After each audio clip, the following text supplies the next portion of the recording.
Trump Iran کی جنگ ختم کرنے کی تجویز قبول کر سکتے ہیں۔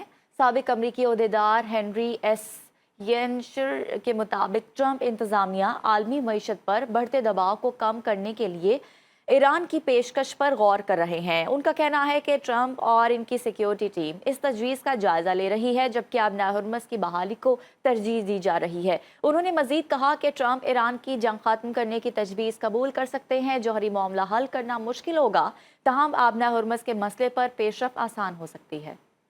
امریکی صدر ٹرمپ نے اپنی قومی سلامتی ٹیم سے ملاقات میں ایران کی نئی امن تجویز پر غور شروع کیا ہے۔ خبر رساں ادارے رائٹرز کے مطابق ایک امریکی اہلکار نے بتایا کہ صدر ٹرمپ ایران کی تازہ ترین تجویز سے ناخوش ہیں، کیونکہ اس میں جوہری پروگرام کے مسئلے پر توجہ شامل نہیں کی گئی۔ وائٹ ہاؤس کی ترجمان کیرولین لیوٹ نے پریس بریفنگ میں یہ کہا کہ ایرانی تجویز میں آبنائے ہرمز دوبارہ کھولنے کی پیشکش بھی شامل ہے، تاہم صدر ٹرمپ کی ریڈ لائنز واضح ہیں۔ ان کے مطابق امریکہ کوئی ایسا معاہدہ قبول نہیں کرے گا جس میں ایران کو ایٹمی ہتھیار بنانے کی اجازت دی جائے۔ اقوام متحدہ کی سلامتی کونسل کے اجلاس میں ایران نے خلیجی سیکیورٹی سے متعلق اپنا اہم موقف پیش کر دیا۔ ایران کے سفیر امیر سعید روانی نے کہا ہے کہ خلیج فارس میں پائیدار امن اسی وقت ممکن ہے جب ایران کے خلاف جارحیت کا مکمل خاتمہ ہو سکے۔ انہوں نے زور دیا کہ مستقبل میں حملوں کے نہ ہونے کے قابل اعتماد ضمانت ضروری ہے۔ اجلاس بحرین کی درخواست پر بلایا گیا، جہاں کئی ممالک نے آبنائے ہرمز میں ایران کے کردار پر تنقید کی۔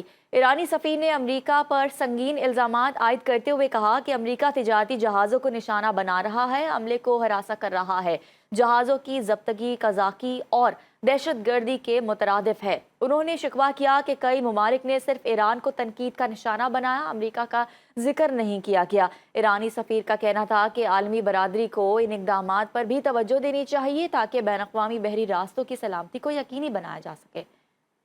دنیا کو اب امریکی فوج کے مقابلے ایران کی طاقت کا اندازہ ہو گیا ہے۔ ایرانی وزیر خارجہ عباس عراقچی کی روسی صدر پیوٹن سے بات چیت، کہا کہ ایران اور روس کے تعلقات اور اسٹریٹجک پارٹنرشپ اسی طرح مضبوط رہے گی۔ اسلامی جمہوریہ ایران کے پاس روس جیسے دوست ہیں۔ روسی صدر پیوٹن نے کہا کہ واضح ہو گیا، اسلامی جمہوریہ ایران ایک مستحکم اور مضبوط نظام ہے، مشکل حالات میں ایران کے ساتھ کھڑے ہیں اور ایران کا ساتھ دیں گے۔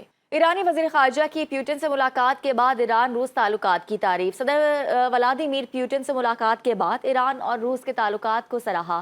ایکس پر بیان میں کہا کہ خطے میں بڑی تبدیلیوں کے دوران روس کے ساتھ اعلیٰ سطح پر بات چیت خوش آئند ہے۔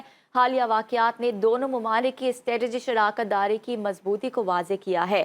ایران اور روس کے تعلقات مسلسل فروغ پا رہے ہیں۔ ہم اس یکجہتی کے شکر گزار ہیں اور سفارتکاری کے لیے روس کی حمایت کا خیر مقدم کرتے ہیں۔ امریکی وزیر خزانہ اسکاٹ بیسن نے خبردار کیا ہے کہ جو کمپنیاں ایران کی فضائی کمپنیوں کو خدمات فراہم کریں گی وہ امریکی پابندیوں کی زد میں آ سکتی ہیں۔ انہوں نے کہا کہ دنیا بھر کی حکومتوں کو اپنے دائرۂ اختیار میں موجود کمپنیوں کو ایران کے طیاروں کو سہولیات دینے سے روکنے کے لیے اقدامات کرنے چاہیے، جن میں ایندھن، خوراک، لینڈنگ فیس اور مرمت جیسے خدمات شامل ہیں۔ اسکاٹ بیسن نے اپنے ایکس بیان میں یہ بھی دعویٰ کیا کہ ایران کی تیل کی صنعت شدید دباؤ کا شکار ہے اور مستقبل میں پیٹرول کی قلت پیدا ہو سکتی ہے۔ ان کے مطابق امریکی اقدامات کے باعث ایران کی آئل انڈسٹری مشکلات کا شکار ہے اور تیل نکالنے کا عمل متاثر ہو رہا ہے۔